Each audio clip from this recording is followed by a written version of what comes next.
Good afternoon, everyone. Welcome to today's Econ 208 Economics at Work session. As always, for those of you that are registered, please turn on your eye clickers, ensure that you're set to frequency AA, and then click any letter to record your attendance. Today, at the end of the presentation, we're going to do a normal live Q&A and not using the online system. So as you're listening to Greg's presentation, I would encourage you to write down questions that come to mind and so that they can be asked when the opportunity presents it. Now, without further delay, let me introduce our speaker for today. Greg Cote is the co-founder and CEO of DSI. Prior to co-founding DSI in 2004, Greg worked for J&W Seligman & Company, Comerica Bank, among other firms. Through his career, Greg has accumulated extensive experience at the intersection of investing, lending, and technology. And so we're certainly going to hear about that today. Greg Cote earned a Bachelor's of Science in Economics with an emphasis in development economics here at the University of Michigan. He also received an MBA from University of California, Los Angeles. Please join me in welcoming Greg Cote to Economics at Work. Thank you. Thank you for having me. When Professor Dudley had asked me to come and speak, and I thought it was a really interesting opportunity to try and think about, what did I do with my economics degree here at Michigan, the things that they taught me, because I hadn't really thought about that as a kind of a construct. So it was really interesting, and just kind of as a side note, my 15-year-old daughter asked me the other day, she's doing a paper on why did we bomb Nagasaki, and her teacher is making them find direct references, and so she's searching out in Google and she can't find anything. Clearly we didn't admit to anybody and write it down as to why we bombed Nagasaki, because the surrender had already happened, right? So there's no real reason we should have done it. And so we had this book from the era on World War II, and specifically I thought I could find something in there for it. As I was searching for that book, I found this. So this is my original microeconomics textbook from Michigan from 1982. And it's still all the highlights and everything else. So out of all the books that I've accumulated over 2 different degrees, as we were talking, I threw out the macroeconomics book. It was quickly outdated, but I kept this one.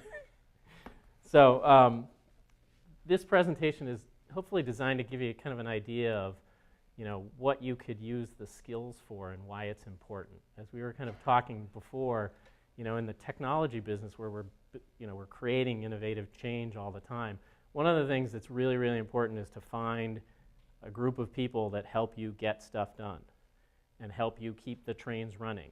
And econ in particular builds skill sets that allow you to do stuff like that. So that's going to be my main theme for today, is say yes to more economics. So, the obvious question is, why would you spend your time studying, M1 and balance of trade and tax policy when Chance the Rapper is going to drop a new album soon and just gave $1.5 million to a school district? I mean, it's pretty good being a rapper, right? Why would you spend your time in this hall, learning about economics? So, like any other good question, you're going to have to wait a little while for the answer. So I'm just going to give you a quick background on me so that you can kind of get a sense of, what may have influenced some of the choices I made. So I'm an Irish kid from Boston on St. Paddy's Day. From a big Irish family. We're 2 generations away from the south of Ireland, a little town that my family has been back to a bunch of times. I was the middle kid, which is important because the middle kid doesn't get anything, right? You barely get food if you don't, use your elbows once in a while. We lived in 10 different states when we were growing up. So, I learned to make friends, because if you didn't have friends. But I've generally been migrating east to west, which is important because my perspective on things is generally shaped by what we see in the West Coast as opposed to the East Coast. There was a little time in the middle where we moved from Venice Beach back to Philadelphia, which was a real interesting thing to go from the West Coast to the East Coast. But then we moved back. I met my wife, Marcia, in San Francisco. We've got 2 teenagers. One I mentioned earlier, Michaela, who's 15, who's a sophomore at Marin School of the Arts. And then Jack is a senior at San Rafael High, and he's waiting to hear from colleges right now. So in the next couple of weeks, he's going to find out. So I'm like any of your parents, except I'm a couple of years behind them. So the last bullet is the most interesting, that I was asked in an interview by a newspaper one time, if you think back to the non-linear changes in your income, was there a pattern? Was there anything that was consistent across all those events? And no one had ever asked me that question. I had never even thought about it before. And I sat down and I thought, and I looked at all the events, and there was one thing that was consistent in 100% of the time. Some employer asked me to move from some location to another location. And with that came a nonlinear change in my income, generally up. And so as you think about the world and what you're going to do, my advice to you is embrace change. If someone asks you to do something, you should think about whether you could do it, because most people are going to tell them no. And most people aren't going to get those nonlinear changes in your income. And it's going to broaden your perspective. And then 2 little tidbits. So my entire family is a hockey playing family, including my sister and my mother. I play in 2 teams, and I coach 2 teams, including my daughter's team. And so for me, hockey is an interesting thing because hockey is about read and react, right? Everything moves very quickly. And you have to learn to develop skills about reading what's in front of you and reacting very quickly to what's happening, and then anticipating what's going to happen next. It is not a slow sport. And then the obvious thing, my siblings and I have covered this state in terms of degrees from colleges. So we were talking at lunch, I came to the University of Michigan for a very specific reason with a very specific plan. In high school, I became convinced that one of the things that was going to happen is that we in the US were going to be affected by a whole bunch of developing countries that were over in Asia, one of which was a sleeping giant, China, who for most of the world's recorded population has produced probably 20% of the output of the world. And because of crazy ideas like the Cultural Revolution and everything else, they were literally at the bottom of the economic pile at that point. But Nixon opened up the door, and at that point in time, there was a professor at the University of Michigan who was at the University of Michigan when I started, who at that point in time was at the Monterey Language School, and he was the only one there who knew Mandarin when Nixon came to that school and said, I need somebody to help me go to China. And he was the only one there who knew it. And then he, after that, came to the University of Michigan, and so I came here because of him. The second person here was a woman named Linda Lim, and Linda Lim was one of the country's experts on the 5 tigers.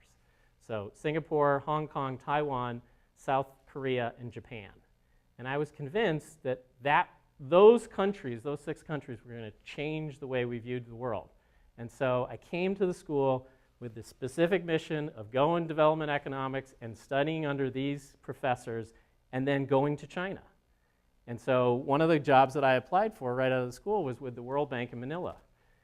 But along the way, a fraternity brother asked me, hey, there's this cool, like you're in the computer classes with me, and there's, we should set up a fair here in Ann Arbor and bring like Apple here and IBM here and AT&T here and show the kids, what's out there. And I said, oh, that's cool. So we started what was called CompuFair, the very first time that it had been done on the university campus.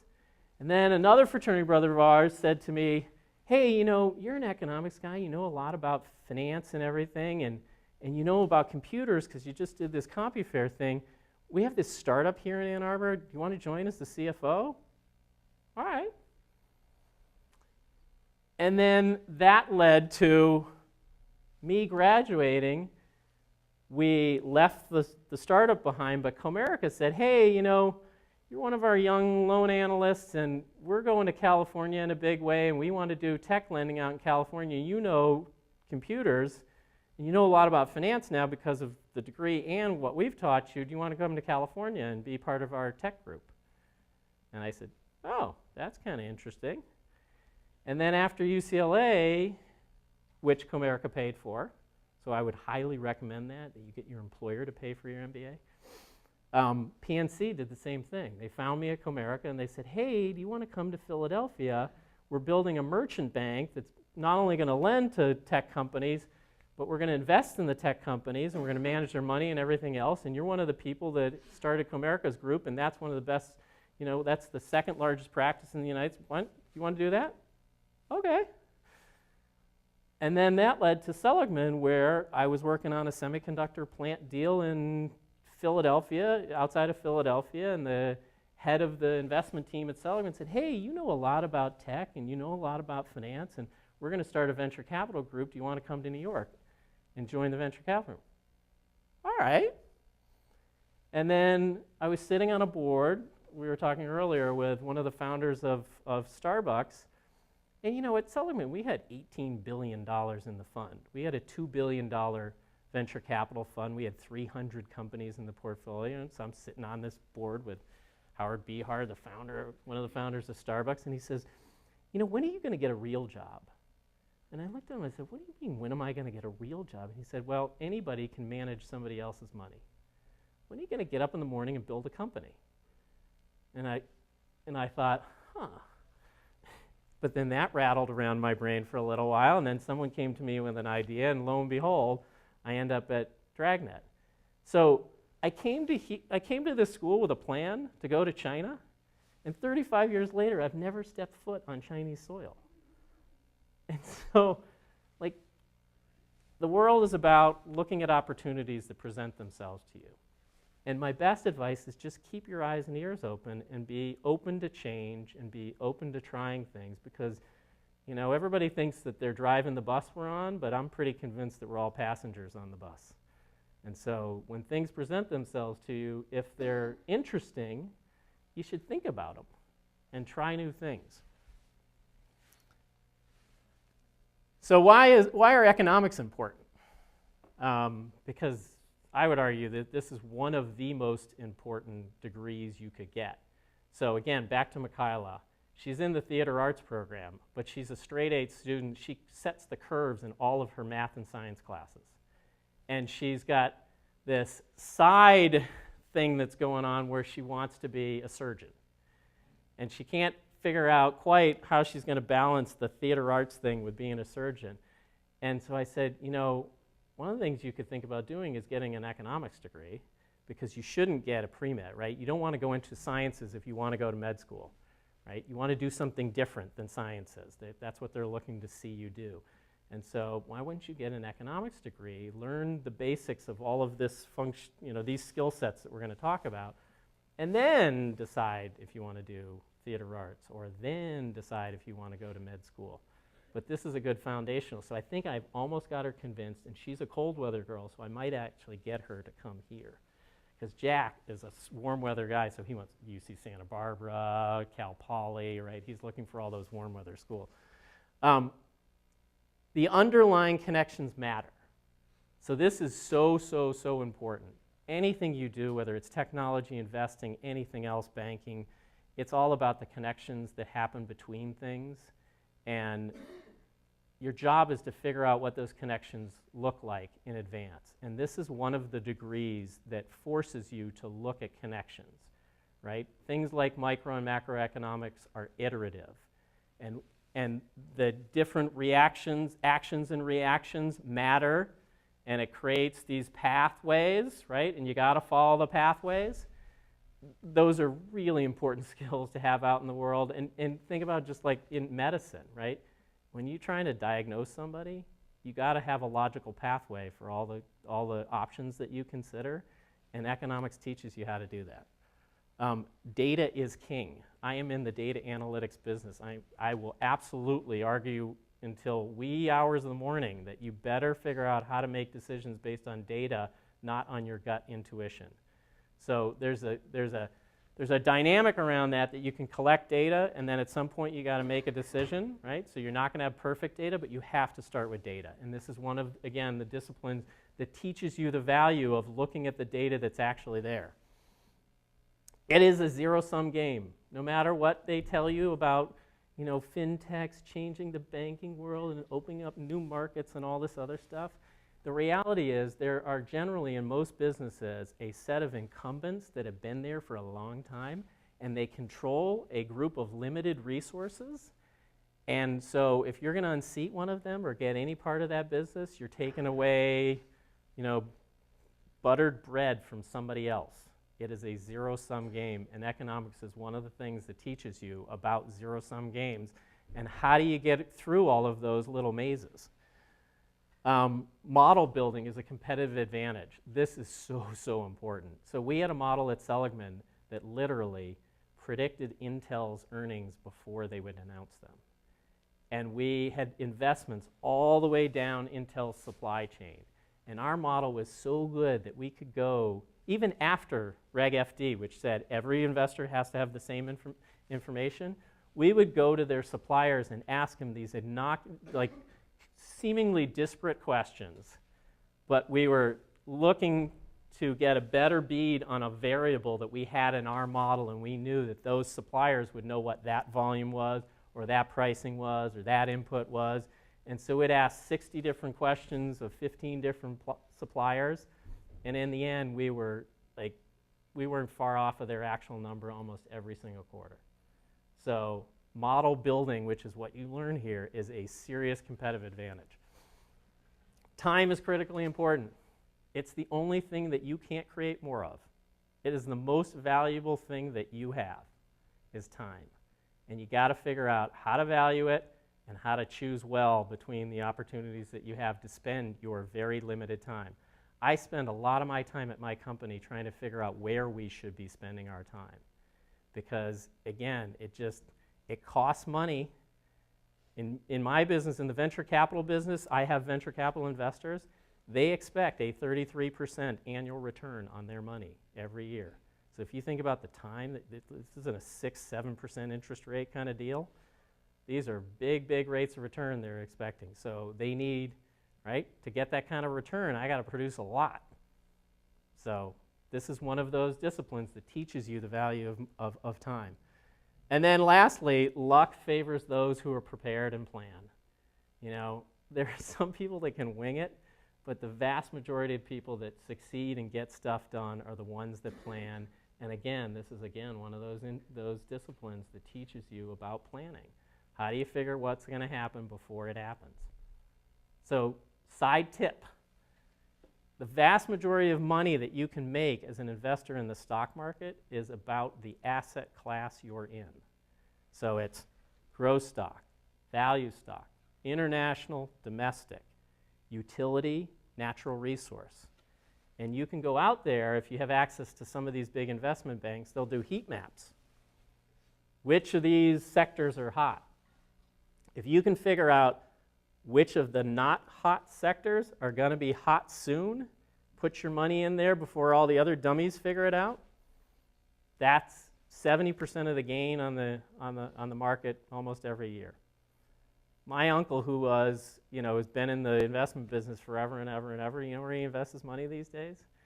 In exchange-traded funds, and all he does is move from asset class to asset class. He doesn't really care about any individual company. So, 3 examples. So there's been 3 kind of, phases of my career. The first was banking, the second was investing, and the third is data analytics, technology. So in banking, it's pretty straightforward. I was working for Comerica, and besides the high-tech unit, I was running middle market lending in Los Angeles, and so Oakland, California, and Los Angeles are 2 of the biggest ports in the world. There's a lot of stuff that comes through those ports, whether you're making pillows, plastics, or high technology. And most of the stuff that is in the high technology field on the hardware side is all sourced out of Asia. So, the first is you got you got to figure out about the the economic impacts of the areas that you're going to. So if you have a supply chain, so think about it in my business, if you're going to put out a product, and some of these these inputs are 1-2 year lead times, you got to be concerned about the local economy that you're sourcing from, because it's a long time to find another vendor in another country that doesn't have that country-specific risk.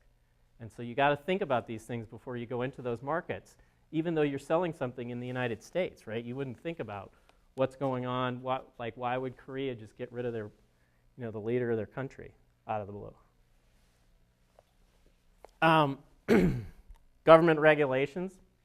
We were just talking that First Data, one of my big partners, is literally in almost every single country on the planet.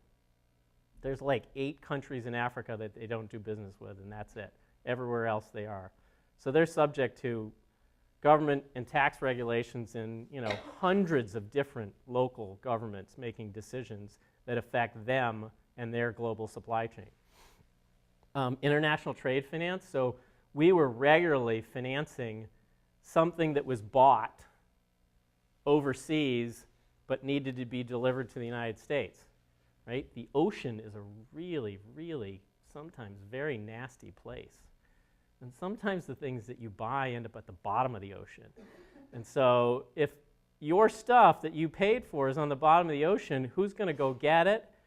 Who's responsible for the loss? Like, how do you figure all that stuff out? Whose legal jurisdiction is it? Right? There's all kinds of things that you learn about, how do different countries deal with these things with each other. Interest rate policy and match funding. This is what banks deal with every day. Their asset is the loan that they make you, your car loan, and their liability is your money that's sitting in the checking account. And they've got to make sure that the interest rate that they charge on the car loan is consistent with the interest rate that they actually give you on your deposits. So this new peer-to-peer lending phenomena you guys are seeing, SoFi, Lending Club, Prosper. So they're borrowing money from hedge funds who expect 20, 25, 30% return, and then they're lending it to people, consumers, at 6, 7, 8, 9, 10, 12%. It doesn't take a lot of math to see the disconnect there, right? So when we have a downturn in the economy and those hedge funds start getting redemption calls and they have to start selling assets, and SoFi has a loan to you that you're paying off, right? Your student loans, you can refinance it with a company like SoFi. What are they going to do? Come to you and say, I need your loan back now? You're going to say, nope. I'm paying it to you over the next 5 years like you promised, and I have this hedge fund that needs their money back. I don't care, right? There's a serious disconnect. And economics, again, would teach you that you should match fund these things, right? You got to figure out what the inputs and the outputs are. And then we covered it, country-specific risk, because those things happen all the time. So that's banking. You're going to use it a lot if you go into the banking sector. Investing, so here's another little nuance that we're right in the middle of. So right before the year 2000, the Fed injected a whole bunch of liquidity into the economy because they were worried that Y2K was going to happen and every computer system was going to shut down, right? And Y2K never happened. It was a non-event. And so now the Fed's sitting there with all kinds of liquidity in the market, right? Wages are on the rise. The beginnings of inflation are starting to dig in, and inflation, once it gets going, you can't pull that thing back very quickly. And so what did they do? They were forced to pull liquidity out of the market. The tech bubble happened principally in large part because of that. So we had one rule at Seligman for investing: never fight the Fed. Never. Every single time the Fed has pulled liquidity out of the market, the stock market goes down. And so right now, we have a bunch of liquidity in the market that's been there since the summer. And Chairman Yellen was supposed to take that liquidity out of the market in July, August. She got a little spooked by Mr. Trump, and so didn't know how the economy was going to go. And so waited. And then lo and behold, he won. And that scared everybody even more. And so what did she do?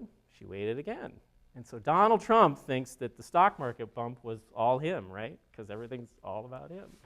But it isn't, right? She left the liquidity there. So now what have we seen recently? Wages are on the rise. We now have the startings of interest rate hikes. We got a lot of liquidity in the market. You know, these things only go so many ways. And, you know, what you're learning here today will tell you how I think it's going to end. So there's two risk periods for any of you have money in the market. When money managers go away for their summer vacations, they usually redo their portfolios in May-ish, maybe June-ish, depending on where they're going, you know, which country, which little resort down in the Caribbean. And then in October, we always redo the portfolio in advance of the year-end reports that come out. And so you don't want to do it in November because everybody else is, the guys who wait late, you know, they do it in November and they get worse prices, so everybody does it in October, right? And then everybody does it in October. It's the same thing. So my guess is somewhere in May of this year or sometime in September, October, you're going to see a change in the way, the trajectory of the stock market. And, you know, her hands are tied. She's got to pull the liquidity out or she's going to have inflation, and none of us want inflation. So, you know, zero-sum game, right? All goes the same way. Asset money flows, we talked about that. Big important thing. Models set you free, talked about that. Big important thing. You know, currency adjusted earnings. It's not about what you make, it's about what you keep, right? Paying taxes is good because it means you made something, but it's, you know, it's what you keep. And so when you're judging a public company on its earnings capabilities, one, it has to be adjusted for local economies. So they may be in a great market, but if that great market has hyperinflation, they're not going to bring a lot back to the United States. And as a U.S. shareholder, I have one right and one right only. I have a right to a percentage of the money they make. That's your right as a shareholder. So if they don't make any money because of all kinds of crazy stuff going on with that government down there, that doesn't help you. Tax-adjusted returns. So at Seligman, you know, everybody's always trying to pitch you, right? I got this new company, it's going to turn around. Well, I gave him the following mandate. You got to show me that this thing is going to turn and run 22%. They're like, why 22%? Well, I did the math on what our returns adjusted for both transaction costs and taxes that our shareholders would pay on those returns needed to be to keep that shareholder happy, right? Our fund holders. And so it really is, it's about tax-adjusted returns, right? And if you do that math, then you'll figure out what the upside really needs to be. And generally speaking, they were always, you know, giving me a number that was slightly lower than that. I'm like, no, find a better story. And then the last thing, we were talking about this at lunch. So if you haven't been asked to read this book by your economics professor, this was required reading when I was here. And this book, which was written a long time ago, in the 70s, maybe early 80s, will explain in detail what all of the causes behind Brexit, all the causes behind Trump's win, all of this populist backlash. That essentially these are forces that are here to stay, they're not changing, and jobs move where labor is cheap or productive, period. And so you can't unnaturally keep them somewhere where they aren't going to stay. You can keep them here if there's a lot of productivity gain, but that doesn't mean there are a lot of new jobs. That just means there's a lot of productivity gain. Good for guys like me in the technology business, not so good for people who are on the other end of those jobs. But the point of his book is it's a force of nature. And so, you know, I grew up in Detroit and watched in Birmingham, so I went to Seaham High School, and I watched, you know, it was basically auto execs in Birmingham and the surrounding area. Every other month, somebody's parents were laid off from the auto business, and I promised myself that I would never end up in a business that was going through those kinds of changes and downsizing without doing something about it. So make sure you think about where your industry is going before you jump into it. Data analytics. So this is the cool, fun stuff. So we take what is essentially very generic data. So we take your name, your SSN, your date of birth, and your address for everywhere you've ever lived. And some people that's 2 or 3 entries, and some people that's 30 entries. And then, and I'm going to be a little cagey about this because this is where our trade secrets are, we then create more data out of that. And from some set that is 4 digits wide, right, 4 items wide and some number of rows, we create upwards of 5,000 to 7,000 data elements on the fly for every consumer that we encounter. And from that data, that doesn't include any credit data. Again, it's your name, your address, your date of birth, your SSN. I can predict the probability that you're going to default on your first student loan payment. And so you think in your mind, well, how the heck can he do that, right? You shouldn't be able to do that from that limited set of data. And that's where data analytics are going, right? You got to save the question. I know you got one. But it's about these really sophisticated techniques where you are creating nonlinear models that pull the signal out of the noise, and there is signal there. And so our view of the world is we want the most generic data we could possibly find that is available for the widest number of people in the United States, right? There's 60 to 80 million people that are either thin or no file. So their credit file either doesn't have enough in it to be scorable, which could be some of you, right, because you don't have that history, or there's no data there, right, because they're new to the country, all kinds of stuff. But there's lots of other data that's there. It's everywhere they've ever lived. If you've been in the United States for more than 6 months, I can find data on you. And so how do you take the generic stuff and make it really interesting and actionable? And so here are some of the things that we deal with, right? Linear and nonlinear models, right? Creation, and then how do you interpret them? Sparse data. Data that's there sometimes and maybe not there other times, right? When you build a model on sparse data, it gets complicated. Data collection and data bias. So where's the data coming from? What is the bias that's inherent in the data that will affect what you can do with it? Because if you got biased data going in, you're going to get biased results going out. And if you're going to commit $100, $200 million to something, you better know that your probability of success is pretty good. So you need to understand the biases going into the data.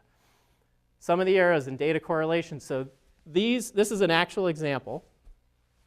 The green line and the blue line was this company's internal model. The green line was our model based off of this generic data. And one of the things that you're going to see very clearly is that they are not correlated. The green model performs better in a different region than the blue model does.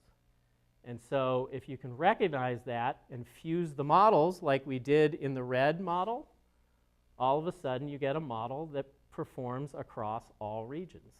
But you have to understand data. You have to understand kind of the deeper levels of the statistics that you're going to learn. Because this happens every day across lots of different industries, that you have to understand these kinds of things going forward. And data ain't going away, right? It's just, well, I got a slide that'll talk about that. And then we talked about, so model overfitting. So we just had an example where there's a lender, and they didn't like a score bucket because it didn't tell them anything. So let's just call it a 700 score. And the 700 score was a big, wide bucket. But the average first payment default rate in that bucket was right on top of their current model. So didn't tell them anything, right? If we gave them a 700, it just didn't do anything. And so we said, okay, well, we can sub-segment the bucket, but you got to give us some data, and you turn all those people down. And so they said, okay, well, we'll try it. And so they sampled into the bucket. And they literally gave us a sample that was 1% of the bucket. They said, okay, now you got to build a model to predict the other 99% that you didn't see. So that is an example of an overfitted model. And we came up with a perfectly good model, right? A classifier that would find what's in that 99%, but again, there's bias there, right? It's overfitted. You can't, like, you do not want to jump into that big bucket. You want to wade into it slowly and then check and recheck and recheck and recheck to make sure that you don't get out over your skis when you're putting real money out. And then last, well, we talked about generic data and great analytics. That, I think, is the wave of the future, is finding not unique data. Lots of people are searching for unique data. There's more generic data out there. You just got to be really good at analytics. And then lastly, this is kind of a new way of thinking.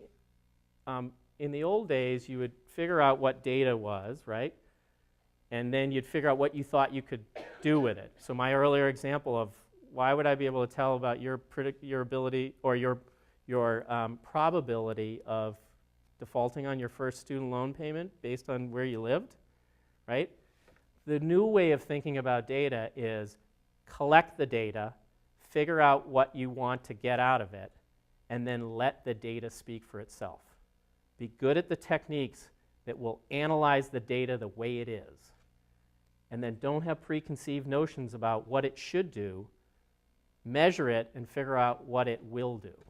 And that's a big change in the industry. Is, there's a lot of people, well, banks that we go to, well, why would you be able to do that from there? It doesn't matter. The data's predictive.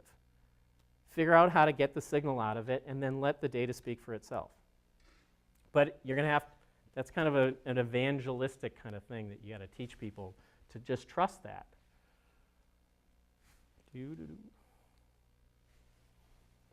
Okay, so now the shameless plug for our services. Now, a quick little, summary of, if you give me 2 pictures of your license and your SSN in 10 seconds, I can find a lot out about you. Generally, you're out there claiming an identity somewhere and you want to do something.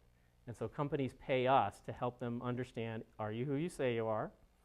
And what are you likely to do with the thing that you asked for? Repay your loan, be a good customer, churn out 6 months from now. There's a lot of stuff that we can tell them about you based on very generic data that we get on you. And that's the trick of analytics. If you can get really good at this stuff, you can do really useful things for people with very kind of generic inputs. Now, there's a lot of intellectual property in there, right? You got to figure out how to do this stuff. But programs like this teach you those building blocks. That's why this is an important program to have. So just to kind of wrap it up, data importance is growing and growing exponentially. If you just think about the data collection endpoints, every single company is now measuring everything coming out of every corner of their business. And they're all going into big data stores. And then people are selling lots of technology in to help them understand what all that data means. Phones and cameras. So Microsoft has this project out there that is really crazy and really cool, where they are scraping the internet every day for pictures. And the example that I saw was the Notre Dame in France. They were taking every picture that anyone has ever taken of that church from any country, ever. And they were bringing it together in a platform to create a real-time, 3-dimensional view of that church right now. Right? Think about all those sensors that are out there. Google bought a company that made, basically robotic cheetahs. Right? And everybody's like, well, why would Google buy a robotic cheetah company, right? You know what they're doing with it? They're sending these cheetahs out to map the world. You're going to be hiking some mountain in Himalaya, and a Google cheetah is going to run by you up the path. You're going to, oh my God.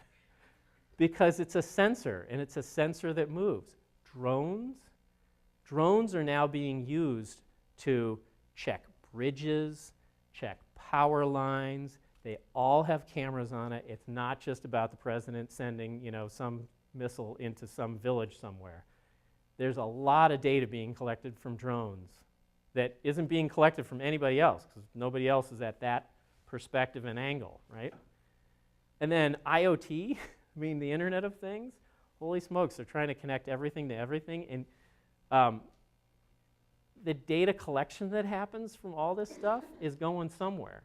And someone's got to make sense of it, right? The other example, maybe it's more tangible, is human genomics, right? The genome, right?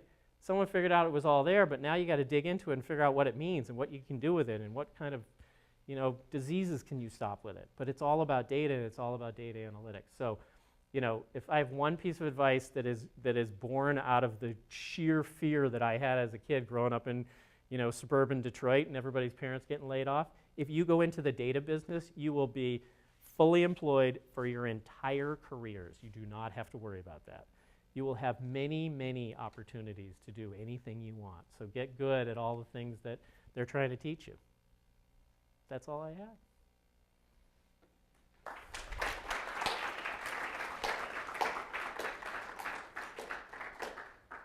Well, thank you very much. Now we can open the floor up to questions. So.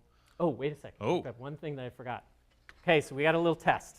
Can anybody tell me how long I spoke? Close. Guess.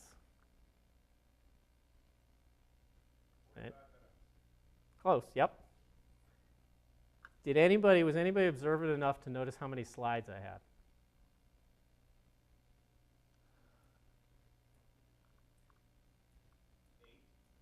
Close. 10. And if you take out the picture of people with the cell phones, you're closer.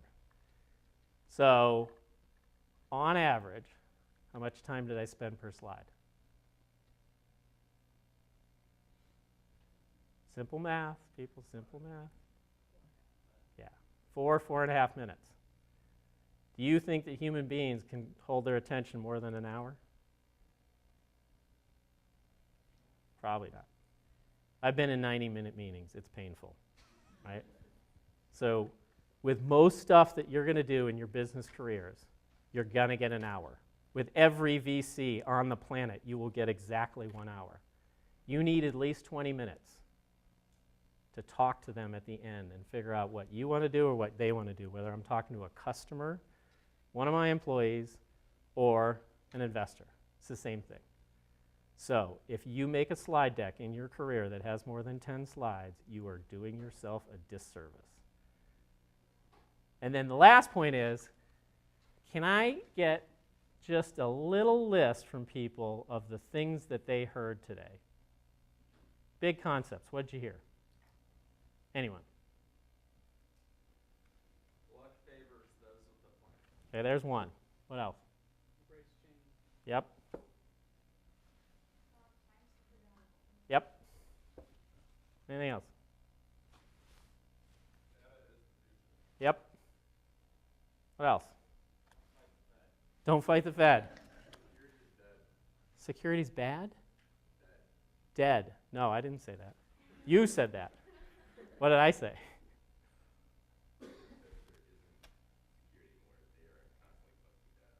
Oh, yeah, data is being collected everywhere. That's another one. Anything else? Yes. So I'll stop you right there. I mean, you guys are a really good group, but that's 7 things, right? 10 slides, 7 big things. It's usually like 5, right? Don't think that they're going to hear everything you have to say. And think about big things that you want them to walk away with. So 10 slides, no more than 40 minutes, 5 big themes. If you do that consistently over your business careers, you'll do well. And people will remember you. And they'll go, yeah, they really think about things before they talk, and they have important things to say, and they make it digestible and easy to remember. So just a little trick. That's good advice. I honestly find myself a little bit questioning my own lecture design in the mind of that. Sorry about that. No, it's okay. Maybe I should look back at my own lecture slides. Questions?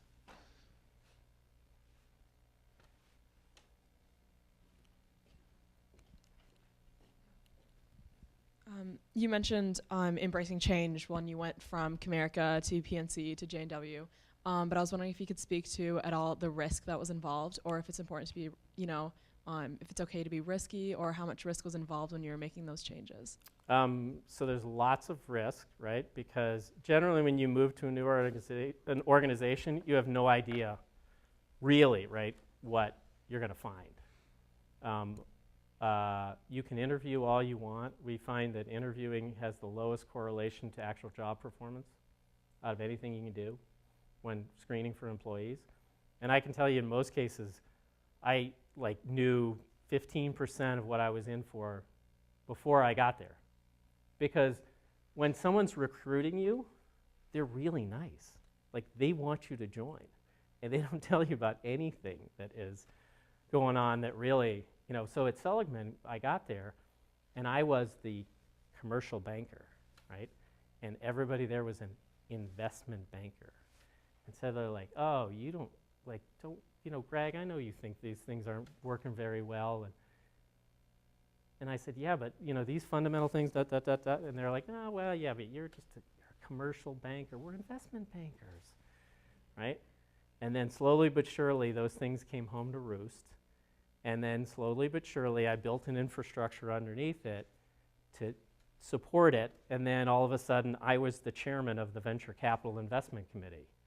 But I knew none of those things. I had no idea how broken it was before I got there. And you're never going to know that. So a lot of this stuff is like, you got to take a leap. It's like hockey. But take it into the zone. I have no idea what's really going to happen because everybody's moving. And so it's about reading and reacting. You just got to like that change, right? You got to embrace it. If you like risk and you like, it's exciting. Sometimes, like when I joined Dragnet, there were so many things that we had to, do that I hadn't realized. And I was leaving this job at Seligman, right? And there was a lot of income over here and not a lot of income over here. And there was this pit in my this feeling in the pit of my stomach, like, oh God, that was maybe a little too risky, right? But you're just going to do those things, and sometimes they work out, and sometimes they don't work out. Sometimes it takes a long time to have them work out. So it's about your personal view of what you want to do at the time of your life, right? When you don't have kids, right? Things are different than when you have kids. Right? So it's pretty specific to the part of your career that you're in. So I know you said you were interested in hockey, but do you pay any attention to basketball and March Madness? And if so, what's your opinion on luck versus data for that? Oh, do you think you can predict it? That's what I'm asking you. If you were filling out a bracket, how much would you do? So I've thought about that, and I've thought, wouldn't that be interesting to see that? But I've never done it, so I can't actually answer the question.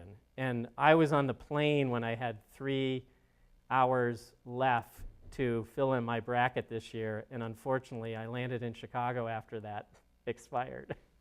So I don't know. I believe that all of those things. So if you pay attention to books on that subject, like Moneyball, right?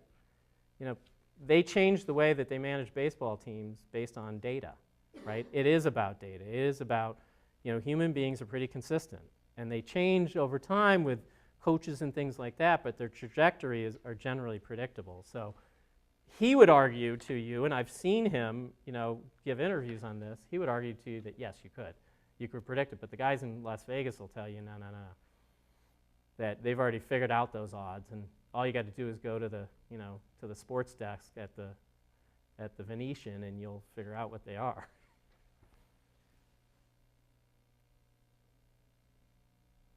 All right, so you've obviously accomplished a lot in your life, and you have a very wide set of passions, but nowadays, what gets you out of bed in the morning? Well, your parents are going to tell you the same thing. It's all about our kids.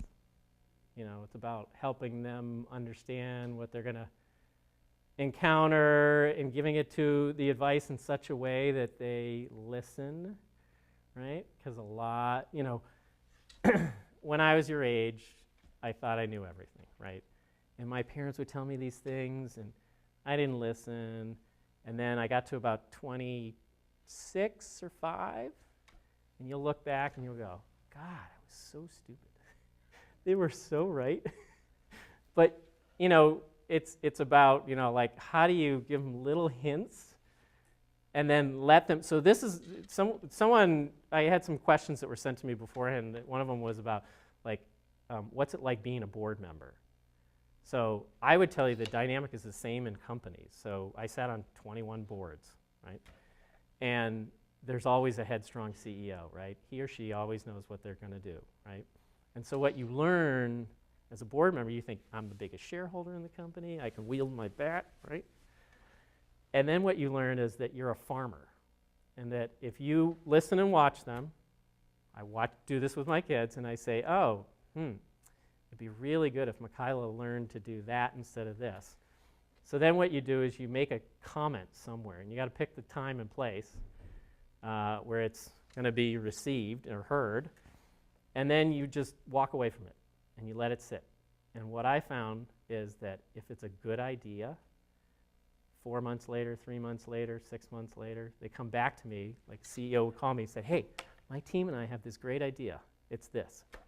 Fantastic. That's a really good idea. How can I help you make that, institute that, right? It's about planting seeds, walking away, and letting them marinate on the idea and ingest it. And if they ingest it and then share it and build on it, then it was a good idea. If they don't ingest it, chances are it wasn't that good of an idea.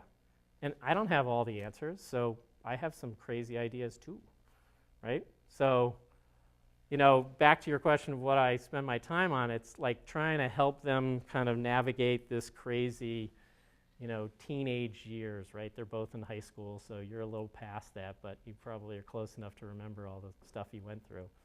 And, like your bodies are changing, hormone levels up, down, all that stuff. It's just a really, really difficult time. And I see that with the kids on my hockey team. They're all that same age too, right? And they're all dealing with the same thing. So that's what I'm focused on right now. And then with Dragnet, this is revenue growth, period. It's all about getting deals and finding new cool things that we can do. That's probably the other piece of it. And then the last piece, which your parents probably are going through right now, like Marcia and I are now to this point where we said, oh, kids are going to go away. It's just going to be the two of us again, right? And there was all this craziness for 18 years, 19 years, right? And now it's just the two of you. And she said to me that we were sitting on, at some winery out in Napa, and she said, we're going to have to get to be better friends again. Because, as parents, you kind of lead separate lives a little bit. And when everybody else is gone, now it's like you're dating again. So there's lots of things, that you migrate to. What else? Really? You guys are quiet. So this is like more of a personal question. So my internship this summer also focuses on data analytics and stuff, and I was just wondering if you had any advice or tips or things that you would have known going into kind of the area. I would spend more time on advanced math. That's really, it's about statistics, it's about math. Machine learning is huge, which is math. Pattern recognition is math. Computer science is interesting because computer science is like a language. If you haven't taken a computer programming class, don't think of it as off-putting, right? Computer programming is basically learning a language. You're learning the machine's language. And then all you're doing is learning to speak in written form to that machine to get it to do something. And so it's no different than learning Spanish or French or Mandarin or anything else. So I would, computers are not going away, right? And so you cannot hide from them. And so if you haven't taken math and you're not good at math, just force yourself to do some. because you will be happy that you did. Anything else? Well, thanks again for having me. It's nice to come back.